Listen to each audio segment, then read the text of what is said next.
ಕೇರಳ ವಿಧಾನಸಭಾ ಚುನಾವಣೆ ಹಿನ್ನೆಲೆಯಲ್ಲಿ ಕಾಸರಗೋಡು ವಿಧಾನಸಭಾ ಕ್ಷೇತ್ರದ ಬದ್ಯಡ್ಕ ಗ್ರಾಮ ಪಂಚಾಯತ್ ವ್ಯಾಪ್ತಿಯಲ್ಲಿ ಚುನಾವಣಾ ಮತ ಪ್ರಚಾರ ಕಾರ್ಯದಲ್ಲಿ ಪುತ್ರ ಶಾಸಕರಾದ ಸಂಜೀವ ಮಠಂದೂರು ಭಾಗವಹಿಸಿದರು.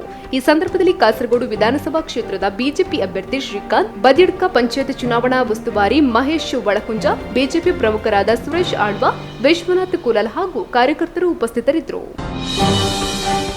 ಕುದ್ರೋಳಿ ಭಗವತಿ ದೇವಸ್ಥಾನದ ನಡವಳಿ ಉತ್ಸವದ ಪ್ರಯುಕ್ತ ಶಾಸಕ ವೇದವ್ಯಾಸ ಕಾಮತ್ ಅವರು ಭಗವತಿ ದೇವಸ್ಥಾನಕ್ಕೆ ಭೇಟಿ ನೀಡಿ ಪ್ರಸಾದವನ್ನು ಸ್ವೀಕರಿಸಿದರು. ಈ ಸಂದರ್ಭದಲ್ಲಿ ಸ್ಥಳೀಯ ಮಾನಪ ಸದಸ್ಯರಾದ ಲೀಲಾವತಿ ಪ್ರಕಾಶ್, ಬಿಜೆಪಿ ಮುಖಂಡರಾದ ಪ್ರಕಾಶ್, ವಸಂತ್ ಜೆ ಪೂಜಾರಿ, ಸುಜನ್ ದಾಸ್ ಕುಡುಪು, ರಾಧಾಕೃಷ್ಣ ಶೆಟ್ಟಿ ಹಾಗೂ ಕ್ಷೇತ್ರದ ಪ್ರಮುಖರು ಉಪಸ್ಥಿತರಿದ್ದರು. ಕೇರಳ ಚುನಾವಣಾ ಪ್ರಚಾರದಲ್ಲಿರುವ ಮಂಗಳೂರು ನಗರ ಉತ್ತರ ಶಾಸಕರಾದ ಡಾ. ಭರತ್